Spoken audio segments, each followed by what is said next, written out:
आप सभी पुण्य आत्माओं और आपके हृदय में विराजमान परमपिता परमेश्वर को मैं सादर नमन करता हूँ। प्रिय भक्तों, अभी तक आपने हनुमान जी द्वारा लंका दहन तथा राम जी द्वारा समुद्र से रास्ता मांगने के बारे में विस्तार से जाना।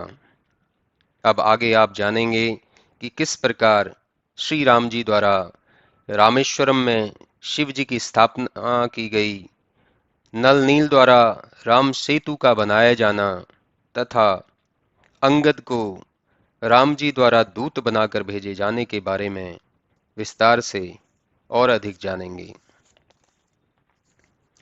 सिंधु वचन सुनी कान, सचिव बोले प्रभु अस कहेऊं, अब विलंब के ही काम, रचहूं सेतु उतरे कटक।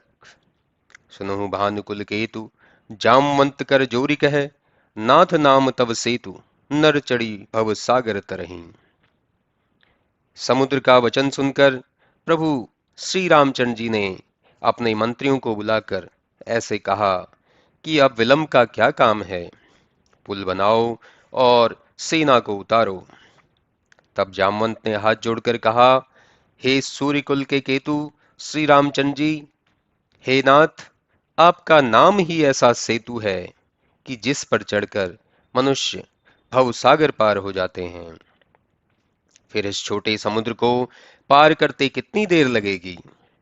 तब ऐसा सुनकर हनुमान जी ने कहा, हे प्रभु, आपके प्रताप रूपी बड़वानल ने तो पहले ही क्षीर सागर को सोख लिया था। आपके शत्रुओं की स्त्रियों की अश्रुधारा ने इसे फिर भर दिया, जिससे यह खारा हो गया है। हनुमान जी की इस अतिशयोक्ति को सुनकर सब बंदर राम जी की ओर देखकर हंसने लगे। तब जामवंत ने नल नील दोनों भाइयों को बुलाकर सारी बात बताई और कहा कि श्री रामचंद्र जी के प्रताप को मन में स्मरण करते हुए पुल बनाओ, कुछ श्रम नहीं है। फिर तो उन्होंने वानरों को बुलाकर कहा कि तुम मेरी कुछ प्रार्थना सुनो। श्री रामचंद्र जी के चरणों को हृदय में धारण करके तुम सब भालू बंदर एक खेल खेलो। तुम सब बंदरों के विराट यूथ दौड़ जाओ और वृक्ष तथा पर्वतों के समूह ले आओ। यह सुनकर बंदर और भालू हंसते हुए, हुंकारते हुए और राम जी के प्रताप की जय जयकार करने लगे। तब बंदरगण बहुत ऊंचे ऊंचे वृक्षों और पर्वतों की लीलावत ही उठाकर ले आते और नल तथा नील को लाकर देते, जिससे वे आगे पुल बनाने लगे। शैल विशाल आनी कपि देहि, कंदुक इव नल नील सुलेहि। देख सेतु अति सुंदर रचना, बिहसी कृपा निधि बोले वचना। परम रम्य सुंदर यह धरणी, महिमा अमित जाय नहीं बरणी। करी हो यहाँ शंभु थापना, मोरे हृदय परम कल्पना। सुनि कपीस दुई दूत पठाए, मुनिवर निकर बोली ले आए। लिंग थापि विधिवत करी पूजा, शिव समान प्रिय मोहि न दूजा। शिवद्रोही मम दास कहावा, सो नर सपने हूँ मोहि न भावा। शंकर विमुख भक्ति चह मोरी, सो नर मूढ़ मंद मति थोरी। शंकर प्रिय मम द्रोही, शिव द्रोही मम दास। ते नर करहि कल्प भरी, घोर नरक महावास। तब बंदर जो बड़े बड़े पर्वत लाकर देते, उसे नल नील गेंद के समान ले लेते थे। तब सेतु की सुंदर रचना होती देखकर कृपालु श्री रामचंद्र जी हंसकर बोले, यहाँ की पृथ्वी तो बड़ी सुंदर है, जिसकी अमित महिमा कही नहीं जाती। इससे मेरे मन में यह एक परम कल्पना हो रही है कि मैं यहाँ शिव जी की स्थापना करूं। तब उसे सुनकर सुग्रीव ने दो दूतों को भेजा, जो मुनियों के समूह को बुला लाए। तब शिवलिंग की स्थापना करके श्री रामचंद्र जी ने कहा कि मुझे शिव जी के समान कोई दूसरा प्रिय नहीं है। मेरा सेवक कहलाकर जो भी शिव जी का द्रोही होगा, वह मनुष्य मुझे स्वप्न में भी नहीं पा सकता। जो शंकर जी से विमुख रहकर मेरी भक्ति चाहेगा, वह मूर्ख थोड़ी बुद्धि का है। यदि कोई शिव जी का प्रेमी हो और मेरा शत्रु हो, अथवा शिव जी का शत्रु हो और मेरा दास हो, तो वे मनुष्य कल्प पर्यंत नरक में वास करते हैं। जो रामेश्वरम दर्शन करी है, सो तनु तज मम लोक सिधारी है। जो गंगा जल आनी चढ़ाई ही, सो सायुज मुक्ति कर पाई ही। होई ये काम जो छल तज से यही, भक्ति मोरते ही शंकर देही। मम कृत सेतु जो दर्शन करी है, सो बिनु श्रम भव सागर तरी है। राम वचन सब के मन भाए, मुनिवर निज निज आश्रम आए। गिरजा रघुपति की यह रीति, संतत करहीं प्रणत पर प्रीति। जो रामेश्वर जी का दर्शन करेगा, वह शरीर छोड़ने पर मेरे लोक को प्राप्त होगा, और जो यहाँ आकर गंगा जल चढ़ाएगा, वह मनुष्य साक्षात मुक्ति पाएगा। जो निष्कपट भाव से इनकी सेवा करेगा, उसे शिव जी मेरी भक्ति प्रदान करेंगे। मेरे बनाए हुए इस पुल का जो दर्शन करेंगे, वे बिना परिश्रम ही भवसागर से पार हो जाएंगे। श्री रामचंद्र जी का यह वचन सबके मन को अच्छा लगा, और सब मुनि लोग अपने अपने आश्रमों को चले गए। हे पार्वती, राम जी की यह नीति है कि वे अपने भक्तों पर प्रगाढ़ प्रेम करते हैं। इस प्रकार बुद्धिमान नल और नील ने सेतु की रचना की। राम जी की कृपा से उनका यश उज्जवल हुआ। जो डूबते और दूसरों को भी डुबा देते हैं, वे ही पत्थर नौका के समान हो गए। यह मैं समुद्र की महिमा नहीं वर्णन करता हूं, और न तो पत्थर और बंदरों का इसमें कुछ कर्तव्य है। श्री राम जी के प्रताप से पत्थर समुद्र में तैरने लगे।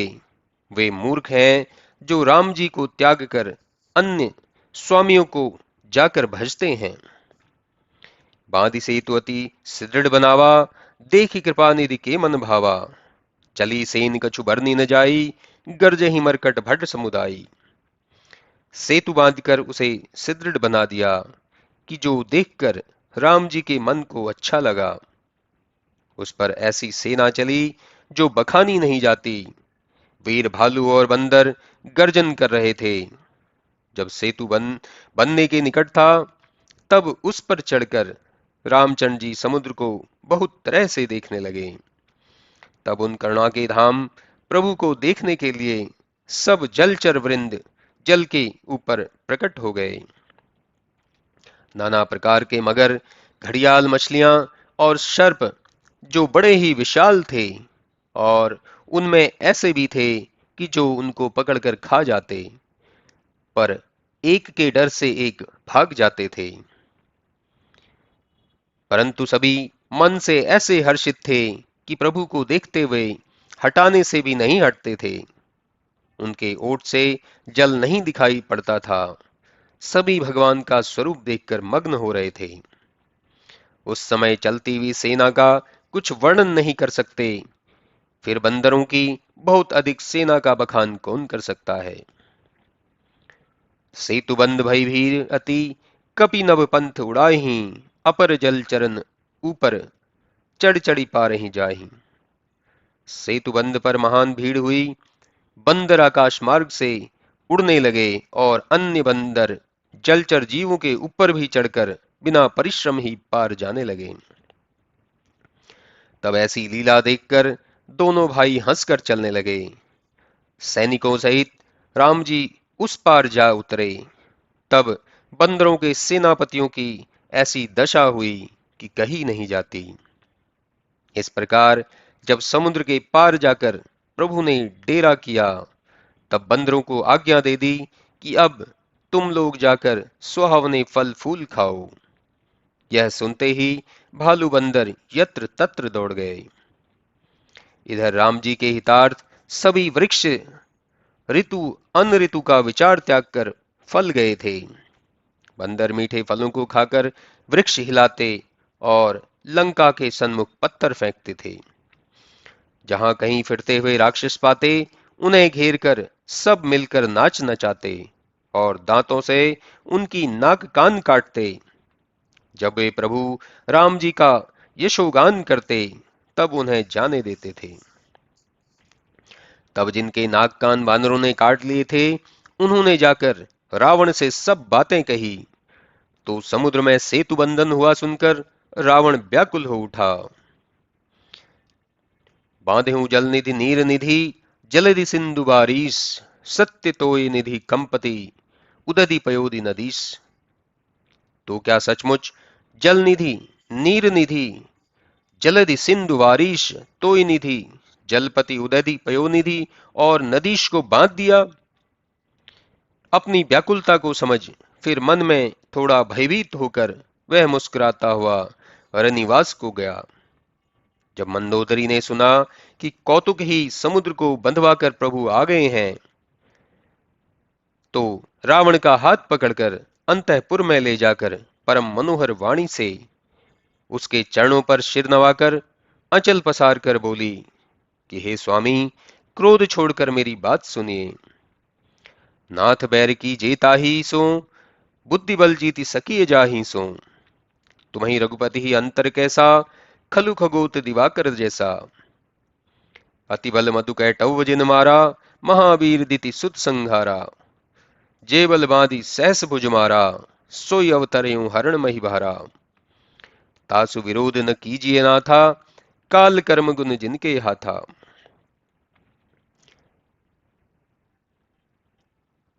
उनने कहा, हे नाथ, उसी से वैर कीजिए कि जिसे बुद्धि और बल में जीत सकें। आप में और श्री रामचंद्र जी में तो ऐसा ही अंतर है जैसा जुगनू और सूर्य में होता है।